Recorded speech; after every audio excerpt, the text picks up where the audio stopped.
ಯಾವುದೇ ಹಳೆಯದ್ದನ್ನು ಕೊಟ್ಟು ಎಲ್ಲ ಹೊಸದನ್ನು ಪಡೆಯಿರಿ. ಈ ಸೀಸನ್ನ ಅತಿ ದೊಡ್ಡ ಎಕ್ಸ್ಚೇಂಜ್ ಆಫರ್ ನಿಮ್ಮ ನೆಚ್ಚಿನ ಸ್ಟೋರ್ಸ್ನಲ್ಲಿ ಮಾತ್ರ. ಕುಕ್ವೇರ್, ನಾನ್ ಸ್ಟಿಕ್ ವೇರ್, ಕ್ರಾಕರೀಸ್, ಥರ್ಮೋವೇರ್ ಅಥವಾ ಸಣ್ಣ ಉಪಕರಣಗಳು ಸೇರಿದಂತೆ ಹಳೆಯದ್ದನ್ನು ತನ್ನಿ ಮತ್ತು 75% ಡಿಸ್ಕೌಂಟ್ ಪಡೆಯಿರಿ. ಹೊಸ ಉತ್ಪನ್ನಗಳನ್ನು ಮನೆಗೆ ಕೊಂಡೊಯ್ಯಿರಿ. ಹೌದು, ನೀವು ಕೇಳಿದ್ದು ನಿಜ. ಎಕ್ಸ್ಚೇಂಜ್ನ ಮೇಲೆ 75% ರಿಯಾಯಿತಿ. Don't wait. ಹಳೆಯದ್ರೊಂದಿಗೆ ಒಳಗೆ ಬನ್ನಿ ಮತ್ತು ಹೊಸದ್ರೊಂದಿಗೆ ಹೊರಗೆ ಹೆಜ್ಜೆ ಇಡಿ. ಇದು ಜುಲೈ 1ರಿಂದ 31ರವರೆಗಿನ ಸೀಮಿತ ಅವಧಿಯ ಕೊಡುಗೆ. ನ್ಯಾಷನಲ್ ಮಾರ್ಟ್, ಇಂಡಿಯಾ ಕಾ hyper mart, Bidar, Gumpad, Hyderabad ring road.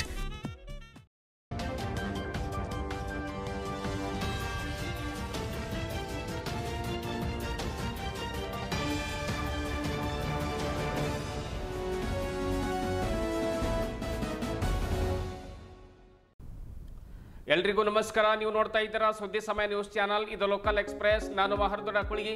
ಮತ್ತೆ ಒಂದಿಷ್ಟು ಹೊಸ ಸುದ್ದಿಗಳನ್ನ ತೆಗೆದುಕೊಂಡು ನಾವು ನಿಮ್ಮ ಮುಂದೆ ಬರ್ತಾ ಇದ್ದೇವೆ. ಈ ದಿನದ ಪ್ರಮುಖ ಹೆಡ್ಲೈನ್ಸ್ಗಳನ್ನು ನೋಡ್ಕೊಂಡು ಬರೋಣ. ಆಗಸ್ಟ್ 2 ಮತ್ತು 3ರಂದು ಬ್ರಿಮ್ಸ್ ಸಭಾಂಗಣದಲ್ಲಿ ಪ್ರಸೂತಿ ಮತ್ತು ಸ್ತ್ರೀ ರೋಗ ತಜ್ಞರ ಉತ್ತರ ವಲಯದ ಕಾರ್ಯಾಗಾರ ಮತ್ತು ಸಮ್ಮೇಳನ. 500ಕ್ಕೂ ಹೆಚ್ಚು ವೈದ್ಯರು ಮತ್ತು ವಿದ್ಯಾರ್ಥಿಗಳ ನೋಂದಣಿಯಾಗಿದೆ. ಪ್ರಥಮ ಬಾರಿಗೆ ಸಮ್ಮೇಳನ ಆಯೋಜನೆ ಮಾಡಲಾಗ್ತಾ ಇದೆ. ಡಾಕ್ಟರ್ ಹೇಮಲತಾ ಪಾಟೀಲ್. ರಸಗೊಬ್ಬರ ಕೊರತೆ ವಿಚಾರವಾಗಿ ರಾಜ್ಯದಾದ್ಯಂತ ಬಿಜೆಪಿ ವತಿಯಿಂದ ಪ್ರತಿಭಟನೆ. ಬೀದರ್ ಔರಾದ್ ರಸ್ತೆ ತಡೆ ನಡೆಸಿ ಜನವಾಡದಲ್ಲಿ ಬಿಜೆಪಿ ಮುಖಂಡರಿಂದ ಬೃಹತ್ ಪ್ರತಿಭಟನೆ. ಕೆಲಕಾಲ ಸಂಚಾರ ಅಸ್ತವ್ಯಸ್ತ. ರೈತರಿಗೆ ಸಕಾಲದಲ್ಲಿ ರಸಗೊಬ್ಬರ ವಿತರಿಸುವಂತೆ ಮುಖಂಡರಿಂದ ಒತ್ತಾಯ. ಎಸ್ಎಸ್ಎಲ್ಸಿ ಹಾಗೂ ಪಿಯುಸಿ ಕಲಿತ ನಿರುದ್ಯೋಗಿ ಯುವ ಜನರಿಗೆ ಮೈಸೂರಿನಲ್ಲಿ ವಿವಿಧ ಹುದ್ದೆಗಳು. ಯುವ ಜನರಿಗೆ ಉದ್ಯೋಗ ಒದಗಿಸುವುದೇ ಮೈಸೂರು ಸಿಪೆಟ್ನ ಮುಖ್ಯ ಗುರಿ. ಮೈಸೂರು ಸಿಪೆಟ್ ಸಂಸ್ಥೆ ಯುವ ಜನರ ಉದ್ಯೋಗದ ಭರವಸೆ ಕೇಂದ್ರವಾಗಿದೆ. ಭೀಮಾಚಾರಿ ಹೇಳಿಕೆ. ಬಾಲ್ಕಿಯ ಬಿಜೆಪಿ ಕಾರ್ಯಾಲಯದಲ್ಲಿ ಪತ್ರಿಕಾ ದಿನಾಚರಣೆ. ಪ್ರಜಾತಂತ್ರ ಗಟ್ಟಿಯಾಗಿರಲು ಪತ್ರಿಕೆಗಳ ಪಾತ್ರ ಬಹುಮುಖ್ಯ. ನಾನು ಶಾಸಕನಾಗಿದ್ದ ಸಂದರ್ಭದಲ್ಲಿ ಪತ್ರಿಕೆಗಳು ಕಣ್ಣು ತೆರೆಸಿ ಅಭಿವೃದ್ಧಿ ಕಾರ್ಯಗಳಿಗೆ ಚುರುಕು ಮೂಡಿಸ್ತಾ ಇದ್ದವು. ಮಾಜಿ ಶಾಸಕ ಪ್ರಕಾಶ್ ಖಂಡ್ರೆ ಹೇಳಿಕೆ. ಇಂದಿನ ಒಂದಿಷ್ಟು ವಾರ್ತೆಗಳ ವಿವರಗಳನ್ನು ನೋಡ್ಕೊಂಡು ಬರೋಣ.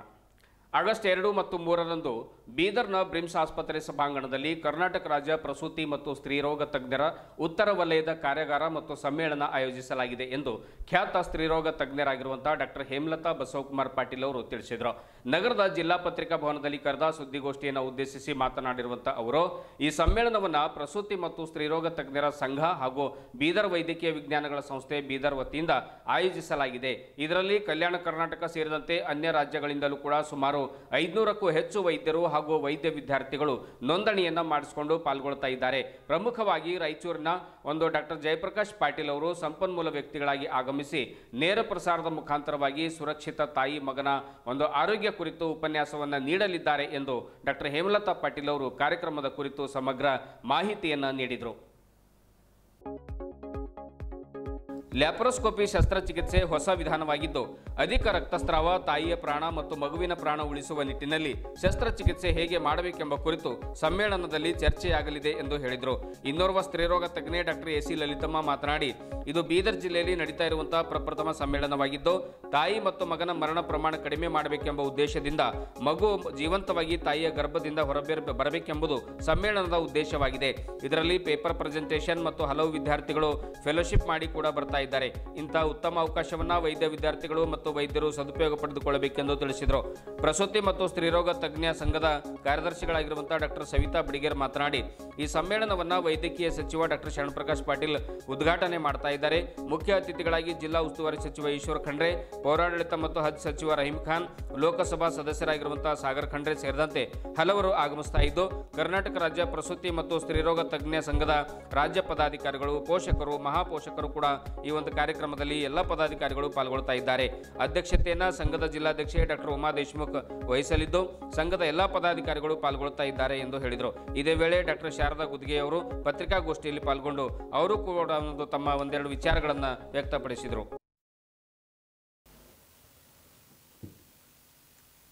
ಮತ್ತು ಇನ್ನೊಂದು ನಮ್ಮ ಸಮ್ಮೇಳನ ಮತ್ತು ಕಾರ್ಯಾಗಾರದ ಬಗ್ಗೆ ಹೇಳಬೇಕು ಅಂತಂದರೆ, ಇದು ಒಂದು ವಿಶಿಷ್ಟವಾದ ವೈಶಿಷ್ಟ್ಯದ ಕೂಡಿದ ಕಾರ್ಯಾಗಾರ. ಯಾಕೆಂತಂದರೆ ನಮ್ಮ ಉತ್ತರ ವಲಯದ ಅಂದರೆ ನಾರ್ತ್ ಝೋನಲ್ಲಿ ನಮ್ಮ ಕಲ್ಯಾಣ ಕರ್ನಾಟಕದ 8 ಜಿಲ್ಲೆಗಳು ಪ್ಲಸ್ ವಿಜಯಪುರ ಅಂತ ಒಂದು ಆ್ಯಡ್ ಆಗಿದೆ. ಈ ವಲಯದಿಂದ ನಮ್ಮ ಬೀದರ್ದಿಂದ ಮೊದಲನೇ ಬಾರಿಗೆ ನಾವು ಈ ಮುಂದಿನ ದಿನಗಳಲ್ಲಿ ಸಾಕಷ್ಟು ಪ್ರಯೋಜನ ಆಗಲಿದೆ. ಖರ್ಚಿನ ವಿಷಯ ಇರ್ಬೋದು, ಬ್ಲೀಡಿಂಗ್ ವಿಷಯ ಇರ್ಬೋದು, ಹಾಸ್ಪಿಟ್ಲಲ್ಲಿ ಇರುವಂಥ ದಿವಸಗಳಿರ್ಬೋದು, ಎಲ್ಲ ರೀತಿಯಿಂದನೂ ಬಹಳ ಅನುಕೂಲ ಮತ್ತು ಆರಾಮದಾಯಕವಾಗಿ ಇದು ಒಂದು ಚಿಕಿತ್ಸೆ ಆಗಲಿದೆ. ಮತ್ತು ಆಮೇಲೆ ಇನ್ನೊಂದೇನು ಅಂತಂದರೆ, ನೀವೆಲ್ಲ ನೋಡಿರಬೇಕು, ಕೋವಿಡ್ ನಂತರದಲ್ಲಿ ಎಷ್ಟೊಂದು ವೈರಸ್ ಇರ್ಬೋದು, ಬ್ಯಾಕ್ಟೀರಿಯಾ ಇರ್ಬೋದು, ಪ್ರತಿ ಕ್ಷಣ ಪ್ರತಿದಿನ ಎಷ್ಟೊಂದು ಹುಟ್ಟುಕೊಂಡಿವೆ. ಅದೇ ರೀತಿ ನಮ್ಮ ವೈದ್ಯಕೀಯ ಫೀಲ್ಡಲ್ಲಿ ಸಾಕಷ್ಟು ಸಂಶೋಧನೆ ಆಗ್ತಾ ಇದ್ದವ, ಸಾಕಷ್ಟು ಆವಿಷ್ಕಾರಗಳು ಆಗ್ತಾನೆ ಇದ್ದವ. ಸೊ ಈಗೆಲ್ಲ ಆಗ್ಬೇಕಾದ್ರೆ ನಮ್ಗೆ ಹೆಂಗೆ ಗೊತ್ತಾಗಬೇಕು, ದೇಶದ ಯಾವ ಮೂಲೆಯಲ್ಲಿ ಯಾವ ಆವಿಷ್ಕಾರ ಆಗ್ತದೆ ಅಂತ ನಮಗೆ ಹೇಗೆ ಗೊತ್ತಾಗಬೇಕು, ನಮ್ಮವರಿಗೆ ಅದು ವಿಷಯ ಹೇಗೆ ಮುಟ್ಟಬೇಕು, ಇದೆಲ್ಲ ನಮ್ಮವರಿಗೆ ಮುಟ್ಟಬೇಕು ಅಂತಂದರೆ ಇದಕ್ಕೆ ಒಂದೇ ಉತ್ತರ ಏನಂತಂದರೆ ಈ ರೀತಿ ಕಾರ್ಯಾಗಾರ ಮಾಡುವುದು ಮತ್ತು ಸಮ್ಮೇಳನ ಮಾಡುವುದು. ಹಾಗೆ ಮಾಡಿದಾಗ ಏನಾಗುತ್ತೆ ಅಂತಂದರೆ ಎಲ್ಲ ಕಡೆಯಿಂದ ಸಂಪನ್ಮೂಲ ವ್ಯಕ್ತಿಗಳು ಬಂದು ಅದಕ್ಕೆ ತಕ್ಕ ಹಾಗೆ ನಮಗೆ ಗೈಡ್ಲೈನ್ಸ್ ಕೊಡ್ತಾರೆ. ಅವ್ರು ಗೈಡ್ಲೈನ್ಸ್ ಕೊಟ್ಟು ಮಾರ್ಗಸೂಚಿ ಕೊಟ್ಟಾಗ ನಮಗೆ ಅದು ಕಾರ್ಯಕ್ಕೆ ತರಲಿಕ್ಕೆ, ರೋಗಿಗಳ ಮೇಲೆ ಅಪ್ಲೈ ಮಾಡಲಿಕ್ಕೆ ನಮಗೆ ಅನುಕೂಲ ಆಗುತ್ತೆ. ಅದಕ್ಕೆ ನಾವು ಈ ರೀತಿ ಮಾಡ್ತಾ ಇದ್ದೀವಿ. ಮತ್ತು ಇನ್ನೊಂದು ಹೆಮ್ಮೆ ವಿಷಯ ಏನು ಅಂತಂದರೆ, ಇದು ಫಸ್ಟ್ ಟೈಮ್ ನಾವು ಬೀದರಲ್ಲಿ ಮಾಡ್ತಾ ಇದ್ದೀವಿ. ಇವತ್ತೇನಂತ ನಮ್ಮ ಅಧ್ಯಕ್ಷರು ಬರಬೇಕಿತ್ತು, ಡಾಕ್ಟರ್ ಉಮಾ ದೇಶ್ಮುಖ್ ಅಂತ, ಬಟ್ ಡಾಕ್ಟರ್ ಶರಣಬಸಪ್ಪ ಅವ್ರಿಗೆ ಆರಾಮಿಲ್ಲ ಸಲುವಾಗಿ. ಮೇಡಮ್ ಹೇಳಿದಂತೆ ಈ ಒಂದು ಕಾರ್ಯಾಗಾರಕ್ಕೆ, ಸಮ್ಮೇಳನಕ್ಕೆ ನಮ್ಮ ಕರ್ನಾಟಕದ ಬೀದರ್ ಜಿಲ್ಲೆಯ ಜನತೆ ಅಲ್ಲದೇ ನೆರೆಹೊರೆಯ ರಾಜ್ಯಗಳಿಂದನೂ ಬರ್ತಾ ಇದ್ದಾರೆ. ದೇಶಾದ್ಯಂತ ಎಲ್ಲ ವೈದ್ಯರೂ ಸಹ ಇದರಲ್ಲಿ ಪಾಲ್ಗೊಳ್ತಾ ಇದ್ದಾರೆ ಅಂತ ಹೇಳೋದಕ್ಕೆ ನಾವು ಹೆಮ್ಮೆ ಪಡ್ತಾ ಇದ್ದೀವಿ. ಈಗಾಗಲೇ ಮೇಡಮ್ ತಿಳಿಸಿದಂತೆ 2ನೇ ತಾರೀಕು ಸಾಯಂಕಾಲ 4 ಗಂಟೆಗೆ ಉದ್ಘಾಟನಾ ಸಮಾರಂಭ ಇದೆ. ಅದರೆಲ್ಲರಲ್ಲೂ ನೀವು ಪಾಲ್ಗೊಳ್ಳಬೇಕು.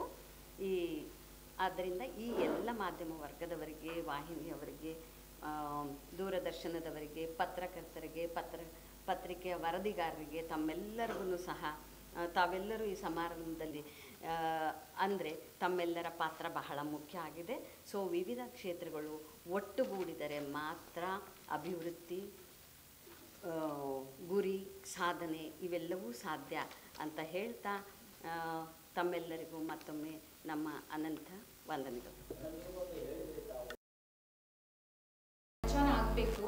ಈಗ ಅಪ್ಡೇಟ್ಸ್ ಏನು ಇದೆ, ಲ್ಯಾಪ್ರೋಸ್ಕೋಪಿ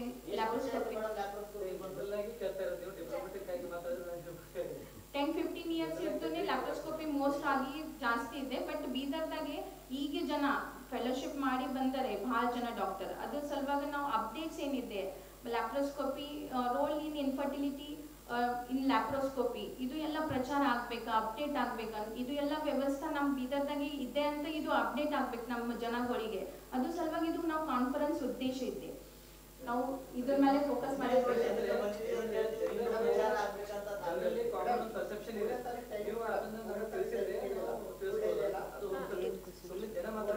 ಆಯ್ತು ಸರ್.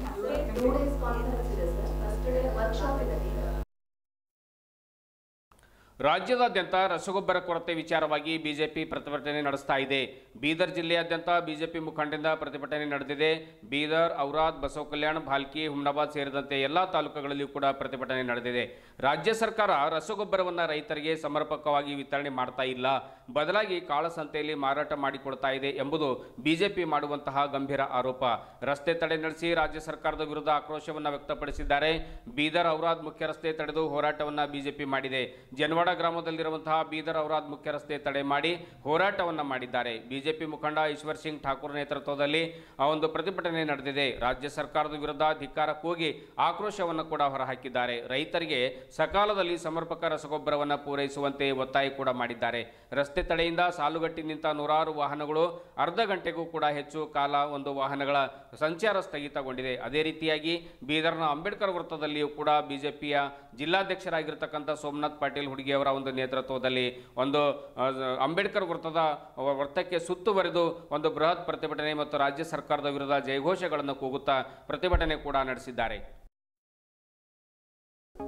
ಇತ್ತೀಚೆಗೆ ಮಾಜಿ ಕೇಂದ್ರ ಸಚಿವ ಭಗವಂತ್ ಖೂಬಾ ಹಾಗೂ ಬಿಜೆಪಿ ಜಿಲ್ಲಾಧ್ಯಕ್ಷ ಈ ಕುರಿತು ಪತ್ರಿಕಾಗೋಷ್ಠಿಯನ್ನು ನಡೆಸಿ ರಾಜ್ಯ ಸರ್ಕಾರದ ವೈಫಲ್ಯಗಳನ್ನ ಅಂಕಿಅಂಶಗಳ ಸಮೇತ ವಿವರಣೆ ಕೊಟ್ಟಿದ್ರು. ಅವರು ಹೇಳುವ ಪ್ರಕಾರ ಕೇಂದ್ರ ಸರ್ಕಾರ ಸಮರ್ಪಕ ರಸಗೊಬ್ಬರ ಕಳಿಸ್ತಾ ಇದೆ, ಆದರೆ ರಾಜ್ಯ ಸರ್ಕಾರವೇ ರಸಗೊಬ್ಬರವನ್ನು ಮುಚ್ಚಿಟ್ಟು ಕೃತಕ ಅಭಾವವನ್ನು ಸೃಷ್ಟಿ ಮಾಡಿ ಹೆಚ್ಚು ದರದಲ್ಲಿ ಮಾರಾಟ ಮಾಡಿಕೊಳ್ತಾ ಇದೆ ಎಂದು ಆರೋಪವನ್ನು ಮಾಡ್ತಾ ಇದ್ದಾರೆ. ಈ ನಿಟ್ಟಿನಲ್ಲಿ ಇದೀಗ ಜನವಾಡದಲ್ಲಿ ಬಿಜೆಪಿ ವತಿಯಿಂದ ಈಶ್ವರ್ ಸಿಂಗ್ ಠಾಕೂರ್ ಅವರ ನೇತೃತ್ವದಲ್ಲಿ ರಸ್ತೆ ತಡೆ ನಡೆಸಿ ಪ್ರತಿಭಟನೆಯನ್ನ ಮಾಡಿದ್ದಾರೆ. ಬಿಜೆಪಿ ಮುಖಂಡರು ಹೇಳುವ ಪ್ರಕಾರ 8 1.73 ಲಕ್ಷ ಮೆಟ್ರಿಕ್ ಟನ್ ರಸಗೊಬ್ಬರ ರೈತರ ಕೈಗೆ ತಲುಪದೆ ಕಾಳಸಂತೆಯಲ್ಲಿ ಮಾರಾಟ ಆಗ್ತಾ ಇದೆ ಎಂಬುದು ಪ್ರಬಲ ವಾದವಾಗಿದೆ. ಇದೇ ವೇಳೆ ಬಿಜೆಪಿ ಜಿಲ್ಲಾ ಪ್ರಧಾನ ಕಾರ್ಯದರ್ಶಿ ಪೀರಪ್ಪ ಔರಾದೆ, ನಗರ ಘಟಕದ ಅಧ್ಯಕ್ಷ ಶಶಿ ಹೊಸಳ್ಳಿ ಸೇರಿದಂತೆ ಹಲವರು ಪ್ರತಿಭಟನೆಯಲ್ಲಿ ಪಾಲ್ಗೊಂಡಿದ್ದರು. ಅದರ ಜೊತೆಗೆ ಯಾವ ರೈತರು ಭಾರತ ದೇಶದ ಬೆನ್ನೆಲುಬು ಅಂತಕ್ಕಂಥ ನಾನುಡಿ ಇದೆಯೋ ಆ ರೈತರ ಬೆನ್ನೆಲುಬನ್ನು ಮುರಿತಕ್ಕಂಥ ಕೆಲಸ ಈ ನೀತಿಗೆಟ್ಟ ಕಾಂಗ್ರೆಸ್ ಸರ್ಕಾರ ಮಾಡ್ತಾ ಇದೆ. ಕೇಂದ್ರ ಸರ್ಕಾರ ಇವರಿಗೆ ಎಷ್ಟು ರಸಗೊಬ್ಬರ ಬೇಕು ಅಷ್ಟು ರಸಗೊಬ್ಬರವನ್ನು ಪೂರೈಕೆ ಮಾಡಿದ ನಂತರ ಕೂಡ ಇವರು ಕಾಳಸಂತೆಯಲ್ಲಿ ಮಾರಾಟ ಮಾಡಿಕೊಂಡು ಕಾಳ ದಂಧೆಯನ್ನು ನಡೆಸಿಕೊಂಡು ಇವರು ಚೇಲ ಚಿಪಾಟಿಗಳಿಗೆ ಹಣ ಮಾಡೋ ದೃಷ್ಟಿಯಿಂದ ರೈತರ ಹೊಟ್ಟೆ ಹೊಡಿತಕ್ಕಂಥ ಕೆಲಸ ಸನ್ಮಾನ್ಯ ಈ ನಾಡಿನ ಈ ಮಾರಿರುವಂತಹ ಈ ಕಳ್ಳ ಕಾಂಗ್ರೆಸ್ ಪಕ್ಷ, ಕಳ್ಳ ಸರ್ಕಾರ ಇವತ್ತು ರೈತರ ಹೊಟ್ಟೆ ಮೇಲೆ ಹೊಡೆಯುವಂತ ಕೆಲಸ ಏನು ಮಾಡ್ತಾ ಇದೆಯೋ ಅದನ್ನು ವಿರೋಧಿಸಿ ಇವತ್ತು ಜನವಾಡ ಗ್ರಾಮದಲ್ಲಿ ಇವತ್ತು ನಾವು ರಸ್ತೆ ತಡೆಯನ್ನು ಮಾಡ್ತಾ ಇದ್ದೇವೆ. ಇವತ್ತು ಜನವಾಡ ಗ್ರಾಮದಲ್ಲಿ ಯಾಕೆ ಮಾಡ್ತಾ ಇದ್ದೀವಿ ಅಂದ್ರೆ ರೈತರು ಇರುವಂತ ಭಾಗದಲ್ಲಿ ಮಾಡಬೇಕು ಅನ್ನುವಂಥ ಉದ್ದೇಶ ಇಟ್ಕೊಂಡು ಕೆಲಸ ಈ ಕಾಂಗ್ರೆಸ್ ಸರ್ಕಾರ ಮಾಡ್ತಾ ಇದೆ. ಈ ರಾಜ್ಯದ ಭ್ರಷ್ಟ ಮುಖ್ಯಮಂತ್ರಿಯವರಿಗೆ ಈ ಹೋರಾಟದ ಮುಖಾಂತರ ಎಚ್ಚರಿಕೆಯನ್ನು ನೀಡ್ತೇವೆ. ನೀವು ಪ್ರತಿಯೊಂದರಲ್ಲಿ ಲೂಟಿ ಹೊಡೆದಿದ್ರಿ. ಇವತ್ತಿನ್ನೂ ಮತ್ತೊಂದು ಹೋರಾಟ ಕೂಡ ಇಲ್ಲಿ ರಸ್ತೆ ತಡೆ ಮಾಡೋಣ. ಇವತ್ತು ಈ ಕಾಂಗ್ರೆಸ್ ಸರ್ಕಾರಕ್ಕೆ ನಮ್ದು 2 ಮಾತಿಗೆ ವಿರಾಮ ಕೊಡ್ತೀವಿ. ಭಾರತೀಯ ಜನತಾ ಪಕ್ಷದ ಎಲ್ಲ ನಾಯಕರೇ ಹಾಗೂ ಇಲ್ಲಿ ಭಾಗವಹಿಸಿರ್ತಕ್ಕಂಥ ಎಲ್ಲ ರೈತ ಬಂಧು ಭಗಿನಿಯರೇ, ಎಸ್ಎಸ್ಎಲ್ಸಿ ಹಾಗೂ ಪಿಯುಸಿ ಕಲಿತ ನಿರುದ್ಯೋಗಿ ಯುವ ಜನರಿಗೆ ಡಿಪ್ಲೊಮಾ ತರಬೇತಿ ನೀಡಿ ಉದ್ಯೋಗ ಒದಗಿಸುವುದೇ ಮೈಸೂರು ಸಿಪೆಟ್ನ ಮುಖ್ಯ ಗುರಿಯಾಗಿದೆ ಎಂದು ಕೇಂದ್ರೀಯ ಪೆಟ್ರೋಕೆಮಿಕಲ್ಸ್ ಎಂಜಿನಿಯರಿಂಗ್ ಮತ್ತು ತಂತ್ರಜ್ಞಾನ ಸಂಸ್ಥೆಯ ತಾಂತ್ರಿಕ ಅಧಿಕಾರಿಗಳಾಗಿರುವಂತಹ ಭೀಮಾಚಾರಿ ಹೇಳಿದರು. ನಗರದ ಜಿಲ್ಲಾ ಪತ್ರಿಕಾ ಭವನದಲ್ಲಿ ನಡೆದಿರುವಂತಹ ಒಂದು ಸುದ್ದಿಗೋಷ್ಠಿಯನ್ನು ಉದ್ದೇಶಿಸಿ ಮಾತನಾಡಿರುವಂತಹ ಅವರು, ಮೈಸೂರಿನಲ್ಲಿರುವಂತಹ ಕೇಂದ್ರೀಯ ಪೆಟ್ರೋಕೆಮಿಕಲ್ಸ್ ಎಂಜಿನಿಯರಿಂಗ್ ಮತ್ತು ತಂತ್ರಜ್ಞಾನ ಸಂಸ್ಥೆ ಮೆಟ್ರಿಕ್ ನಂತರದ ಯುವ ಜನರಿಗೆ ಉದ್ಯೋಗ ಒದಗಿಸುವ ಒಂದು ಭರವಸೆ ಕೇಂದ್ರವಾಗಿದೆ. ಕರ್ನಾಟಕದ ಯುವಕ ಯುವತಿಯರಿಗೆ ಇದು ಒಂದು ವರದಾನವಾಗಿದೆ. ವಿವಿಧ ಪರಿಕರಗಳ ಉತ್ಪಾದನೆ ಹಾಗೂ ಸಂರಕ್ಷಣಾ ಘಟಕಗಳಿಗೆ ಕೊಂಡಿಯಾಗಿ ಕಾರ್ಯನಿರ್ವಹಿಸ್ತಾ ಇರುವಂತಹ ಸಿಪೆಟ್ ಸ್ವಾಯತ್ತ ಸಂಸ್ಥೆಯಾಗಿ ಬೆಳೆದು ನಿಂತಿದೆ. ಯುವಕ ಯುವತಿಯರು ಇದರ ಹೆಚ್ಚಿನ ಲಾಭ ಪಡೆದುಕೊಳ್ಳಬೇಕೆಂದು ಭೀಮಾಚಾರಿ ಅವರು ಪತ್ರಿಕಾಗೋಷ್ಠಿಯಲ್ಲಿ ತಿಳಿಸಿದ್ದಾರೆ. ಮೈಸೂರು ಸಿಪೆಟ್ ಸಹಾಯಕ ತಾಂತ್ರಿಕ ಅಧಿಕಾರಿ ಸದಾಶಿವಪ್ಪ ಮಾತನಾಡಿ, ಸಂಸ್ಥೆಯಲ್ಲಿ ಡಿಪ್ಲೊಮಾ ಇನ್ ಪ್ಲಾಸ್ಟಿಕ್ ಟೆಕ್ನಾಲಜಿ ಹಾಗೂ diploma in plastic mould technology ಕೋರ್ಸ್ಗಳು ಎಸ್ಎಸ್ಎಲ್ಸಿ ಪಾಸಾದ ವಿದ್ಯಾರ್ಥಿಗಳಿಗೆ 3 ವರ್ಷ ಹಾಗೂ ಪಿಯುಸಿ ಅಥವಾ ಐಟಿಐ ಪಾಸಾದ ವಿದ್ಯಾರ್ಥಿಗಳಿಗೆ 2 ವರ್ಷ ತರಬೇತಿ ನೀಡಲಾಗುತ್ತೆ. ವಸತಿ ಸಹಿತ ತರಬೇತಿ ಇದಾಗಿದ್ದು, ತರಬೇತಿ ಮುಗಿಯುವವರೆಗೆ 1,40,000 ರೂಪಾಯಿಯಲ್ಲಿ ವಸತಿ ಹಾಗೂ ಊಟ ಸಹಿತ ತರಬೇತಿ ನೀಡಲಾಗುವುದು. ತರಬೇತಿ ಮುಗಿದ ಬಳಿಕ ಕಡ್ಡಾಯವಾಗಿ ಉದ್ಯೋಗ ಒದಗಿಸುವುದು ಸಿಪೆಟ್ ಸಂಸ್ಥೆಯ ಪ್ರಮುಖ ಆದ್ಯತೆಯಾಗಿದೆ ಎನ್ನುವಂಥ ಮಾತನ್ನು ಹೇಳಿದರು. ಆಟೋಮೊಬೈಲ್ಸ್, ಕೈಗಾರಿಕೆಗಳು, ವಾಹನದ ಬಿಡಿ ಭಾಗಗಳನ್ನು ತಯಾರಿಸುವ ಉದ್ಯಮಗಳು, ಪಿವಿಸಿ ಪೈಪ್ ತಯಾರಿಕಾ ಕಂಪನಿಗಳು ಮತ್ತು ವಿದ್ಯುನ್ಮಾನ ಪ್ಲಾಸ್ಟಿಕ್ ಮತ್ತು ಉತ್ಪಾದನಾ ಕಂಪನಿಗಳಲ್ಲಿ, ಆಹಾರೋದ್ಯಮ ಮತ್ತು ವೈದ್ಯಕೀಯ ಕ್ಷೇತ್ರದಲ್ಲಿ, ಆಗ್ರೋ ಕೆಮಿಕಲ್ಸ್ ಅಂಡ್ ಫರ್ಟಿಲೈಸರ್ಸ್ ಕ್ಷೇತ್ರ, ಎಲೆಕ್ಟ್ರಾನಿಕ್ ಅಂಡ್ ಎಲೆಕ್ಟ್ರಿಕಲ್ಸ್ ಕ್ಷೇತ್ರ, ಆಮೇಲೆ ಆಹಾರೋದ್ಯಮ ಕ್ಷೇತ್ರದಲ್ಲಿ ಉದ್ಯೋಗ ಒದಗಿಸಲಾಗ್ತಾ ಇದೆ. ಆದ ಕಾರಣ ಬೀದರ್ ಜಿಲ್ಲೆ ಆಸಕ್ತ ಎಸ್ಎಸ್ಎಲ್ಸಿ ಹಾಗೂ ಪಿಯುಸಿ ಐಟಿಐ ಪಾಸಾದ ವಿದ್ಯಾರ್ಥಿಗಳು ಈ ಅವಕಾಶವನ್ನು ತಮ್ಮದಾಗಿಸಿಕೊಡಬೇಕು.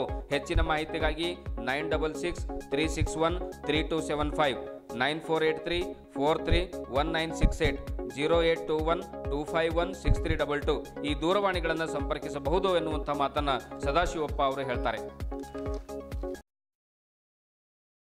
ಏನಪ್ಪ ಅಂತ ಹೇಳಿದ್ರೆ ನೆಗೆಟಿವ್ ಥಾಟ್ಸ್, ಪ್ಲಾಸ್ಟಿಕ್ ಎಲ್ಲಿ ನಿಮ್ಮ ಮಗ ಕೆಲಸ ಮಾಡ್ತಾರೆ, ಪ್ಲಾಸ್ಟಿಕ್ ಯಾವುದೋ ಒಂದು ಪ್ಲಾಸ್ಟಿಕ್ ಕಂಪ್ನಿ ಕೆಲಸ ಮಾಡ್ತಾನೆ. ಬಟ್ ಇವತ್ತಿನ ದಿವಸ ಪ್ಲಾಸ್ಟಿಕ್ ಇಲ್ಲದೆ ನಾವು ಜೀವನ ಮಾಡೋಕ್ಕಾಗಲ್ಲ. ಸೊ ಇದು ಪ್ಲಾಸ್ಟಿಕ್ ಈ ಕಾಂಪೌಂಡನ್ನ ವಿತಿನ್ 8 ಸೆಕೆಂಡಲ್ಲಿ 1-2 ಕಾಂಪೌಂಡ್ ಮಾಡ್ಬೋದು. 8 ಸೆಕೆಂಡಲ್ಲಿ 1-2 ಕಾಂಪೌಂಡ್ ಬರ್ತಾ ಇರ್ತದೆ. ಸೊ ಹಿಂಗಾಗಿ 1 ಗಂಟೆಗೆ ಏನೂ ಇಲ್ಲ ಅಂತ ಹೇಳಿದ್ರೆ ನಿಮಗೆ 1,200 ಕಾಂಪೌಂಡ್ 1 ಗಂಟೆಗೆ ತಯಾರು ಮಾಡ್ಬೋದು. ಸೊ ಇದಕ್ಕೆ ತಗಲೋ ವೆಚ್ಚ ತುಂಬ ಕಡಿಮೆ ಇರ್ತದೆ.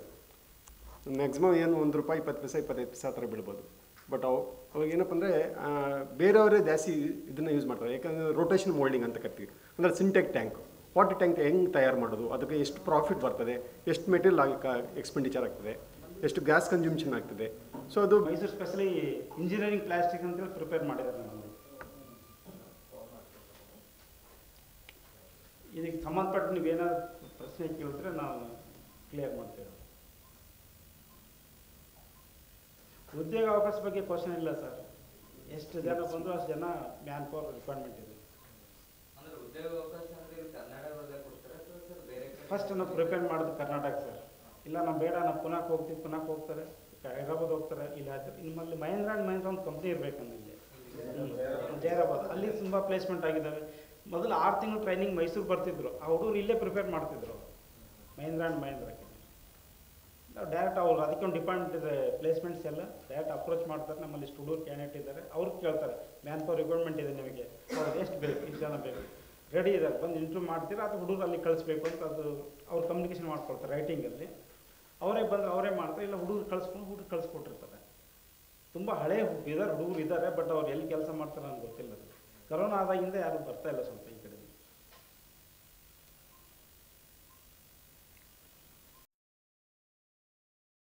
ಪ್ರಜಾತಂತ್ರ ಗಟ್ಟಿಯಾಗಿ ನಿಂತುಕೊಳ್ಳುವಲ್ಲಿ ಪತ್ರಿಕೆಗಳ ಪಾತ್ರ ಬಹುಮುಖ್ಯವಾಗಿದೆ ಎಂದು ಮಾಜಿ ಶಾಸಕ ಹಾಗೂ ಭಾಲ್ಕೇಶ್ವರ ಸಕ್ಕರೆ ಕಾರ್ಖಾನೆಯ ಅಧ್ಯಕ್ಷರಾಗಿರುವಂತಹ ಪ್ರಕಾಶ್ ಖಂಡ್ರೆ ಹೇಳಿದರು. ಪಟ್ಟಣದ ಬಿಜೆಪಿ ಕಾರ್ಯಾಲಯದಲ್ಲಿ ಬುಧವಾರ ಆಯೋಜಿಸಿರುವಂತಹ 2025ನೇ ಸಾಲಿನ ಪತ್ರಿಕಾ ದಿನಾಚರಣೆ ಕಾರ್ಯಕ್ರಮಕ್ಕೆ ಚಾಲನೆಯನ್ನು ನೀಡಿ ಅವರು ಮಾತನಾಡ್ತಾರೆ. ಸ್ವತಂತ್ರ ಭಾರತದ ಪ್ರಜಾತಂತ್ರ ಗಟ್ಟಿಯಾಗಿರುವಲ್ಲಿ ಮಾಧ್ಯಮಗಳು ಸಹಕಾರಿಯಾಗಿದೆ. ನಾನು ಶಾಸಕನಾಗಿದ್ದ ಸಂದರ್ಭದಲ್ಲಿ ಪತ್ರಿಕೆಗಳು ನನ್ನನ್ನು ಪದೇ ಪದೇ ಕಣ್ಣು ತೆರೆಸ್ತಾ ಇದ್ವು, ಅಭಿವೃದ್ಧಿ ಕಾರ್ಯಗಳಿಗೆ ಚುರುಕನ್ನು ಮೂಡಿಸ್ತಾ ಇದ್ವು.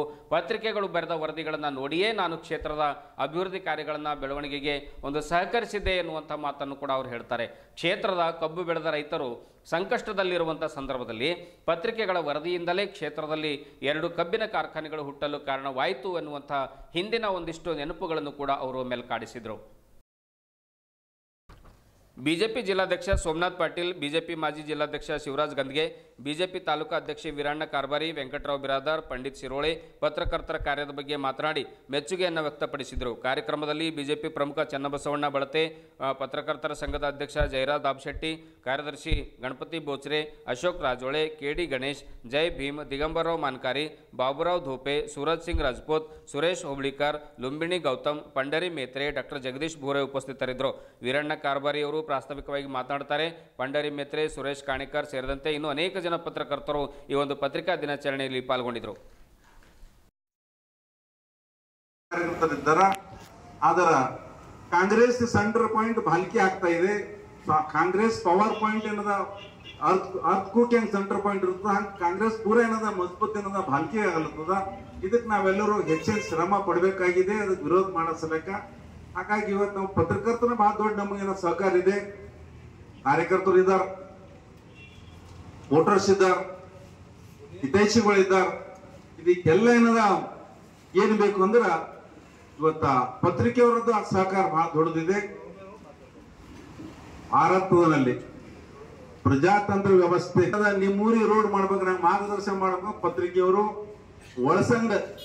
ಒಳಸಂಗನಲ್ಲಿ ಸ್ಕೂಲ್ಗಳೇನದಲ್ಲಿ ಇದ್ದಿಲ್ಲ. ಒಳಸಂಗನಲ್ಲಿ ಒಂದೇ ಒಂದು ರೂಮು, 12 ಶಿಕ್ಷಕರು, 100 ವಿದ್ಯಾರ್ಥಿಗಳು. ನಾವು ಇದೇ ಒಂದ್ಸಲ ಪತ್ರಿಕೆ ಬರೆದ್ರು, ಯಾವ ಪತ್ರಿಕೆ ಬರೆದ್ರು ನೆನಪಿಲ್ಲ. ಆದ್ರ ಪತ್ರಿಕೆದ ಬರೆದ್ಬಿಟ್ಟು ಇಷ್ಟು ಒಂದು ರೂಮು, ಇಷ್ಟು ಶಿಕ್ಷಕರು, ಇಷ್ಟು ವಿದ್ಯಾರ್ಥಿಗಳು, ಇದು ಹೇಗೆ ನಡೀತದ ನಾನು ಹೋದಲ್ಲ. ನಾವು ಹೋಗಿ ನೋಡಿದ ರಿಯಲಿ ಏನದ ಅದೇ ಸತ್ಯ ಇತ್ತು.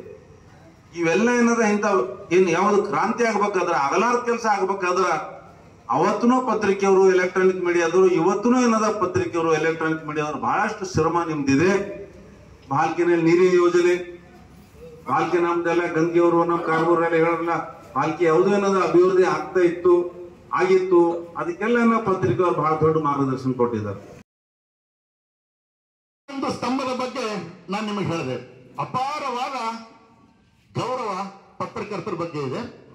ಒಂದು ವಿಶೇಷವಾಗಿ ಹೇಳ್ತೀನಿ, ಪತ್ರಿಕಾ ದಿನಾಚರಣೆ ಅಂತೇಳಿ ಬಾಲ್ಕಿಯಲ್ಲಿ ಶುರುವಾಗಿದ್ದು ಯಾವಾಗಿದ್ದಂತೇಳಿ ನನ್ನ ಅನ್ಸಿದ ಮಟ್ಟಿಗೆ ನಿಮಗೆ ಎಲ್ಲರಿಗೂ ಗೊತ್ತಿರ್ಬೇಕೇನೋ ಅಂತೀನಿ. ಬಟ್ ನನಗೆ ಗೊತ್ತಿರೋ ಪ್ರಕಾರ ನಾನು ಸರಿಯಾಗಿ ಹೇಳ್ತಾ ಇದ್ದೀನಿ ಅಂತ ನಾನು ಅನ್ಕೊಂಡಿದ್ದೀನಿ. ಪತ್ರಿಕಾ ದಿನಾಚರಣೆ ಪತ್ರಕರ್ತರನ್ನು ಕರೆಸಿ ಅವರಿಗೆ ಗೌರವ ನಮನವನ್ನು ಸಲ್ಲಿಸ್ತಕ್ಕಂಥ ಕೆಲಸ ಶುರು ಮಾಡಿದ್ದೇ ಪ್ರಕಾಶ್ ಖಂಡ್ರೆ ಅವರು. ಅವರು ಶಾಸಕರಾದ ಮೇಲೆ ಪತ್ರಿಕಾ ದಿನಾಚರಣೆ ಪ್ರಾರಂಭ ಮಾಡಿದ್ದೆ ಅವರು ಅನ್ನೋದು ನನ್ನ ಅನುಭವಕ್ಕೆ ಬಂದಿದ್ದು, ನನಗೆ ಗೊತ್ತಿರೋದು. ಅಲ್ಲಿಂದ ಬಾಲ್ಕಿಯಲ್ಲಿ ಪತ್ರಿಕಾ ರಂಗದವರ ಕೆಲಸ ಮಾಡ್ತಕ್ಕಂಥವ್ರಿಗೆ ಕರೆದು ಸನ್ಮಾನ ಮಾಡ್ತಕ್ಕಂಥ ಕೆಲಸ ಬಹಳ ಪ್ರೀತಿಯಿಂದ, ಬಹಳ ಮನಸ್ಸಿನಿಂದ, ಬಹಳ ಗೌರವದಿಂದ. ಅಂದ್ರೆ ಏನ್ ಅರ್ಥ ಕೊಡ್ತದೆ, ಈ ಬಾಲ್ಕಿಯಲ್ಲಿ ಅನೇಕ ರಾಜಕಾರಣಿಗಳು ರಾಜಕಾರಣ ಮಾಡಿದ್ದಾರೆ, ಅನೇಕ ಕುರ್ಚಿಗಳ ಮೇಲೆ ಕೂತಿದ್ದಾರೆ, ಅಧಿಕಾರ ನೋಡಿದ್ದಾರೆ. ಆದ್ರೆ ಪ್ರಕಾಶ್ ಖಂಡ್ರೆ ಅವರು ಅಧಿಕಾರಕ್ಕೆ ಬಂದ ಮೇಲೆ, ಶಾಸಕರಾದ ಮೇಲೆ ಈ 4ನೇ ಸ್ತಂಭವನ್ನು ಗುರುತಿಸಿ ಸನ್ಮಾನ ಮಾಡಕ್ ಶುರು ಮಾಡಿದ್ರಲ್ಲ, ಅದು ಗ್ರೇಟ್ ಅಲ್ಲ. ಒಂದು ಜೋರಾದ ಚಪ್ಪಾಳೆ. ಗುರುತಿಸಿದ್ರು ಪ್ರಕಾಶ್ ಖಂಡ್ರೆ. ಅಲ್ಲಿಂದ ಶುರು ಆಯ್ತು ಪ್ರತಾಪ್ ಬಾಲ್ಕಿಯಲ್ಲಿ. ಆ ನಂತರ ಒಂದು ಶಾಲೆ ತೆರೆದರೆ ಆ ಹಳ್ಳಿನೇ ಉದ್ಧಾರ ಆಗ್ತದೆ. ಒಂದು ಶಾಲೆ ತೆರೆದ್ರೆ हल्ले उद्धार थे, लेकिन उन्होंने कभी नहीं सोचा कि समाज में ये पत्रिका यानी में काम करने वालों को कितना निर्भर काम करना पड़ता है, कितना कष्ट करना पड़ता है, उनको गौरव देने का कभी उन्होंने नहीं सोचा। जब प्रकाश खंडे साहब हम सभी के पत्रकर्ताओं को बुलाकर उनको सम्मान करने लगे, तब उन्हें याद आया कि पत्रकर्ताओं को हम सम्मान करना पड़ता है। तो जब बाद में उन्होंने क्या सम्मान किया। इतना ही नहीं, तो समाज को बोधन करने वाले, समाज के देश के पिल्लर बनाने वाले शिक्षक जो रहते हैं, शिक्षक अभी से नहीं थे। प्रकाश खंडे ಇದುವರೆಗೂ ಸುದ್ದಿ ಕೊಟ್ಟಿರುವ ನಾನು ಮಹರ್ದರಾಕೊಳಗಿ. ಮತ್ತೆ ಮುಂದಿನ ವಾರ್ತೆಗಳೊಂದಿಗೆ ಭೇಟಿಯಾಗೋಣ. ವಂದನೆಗಳು.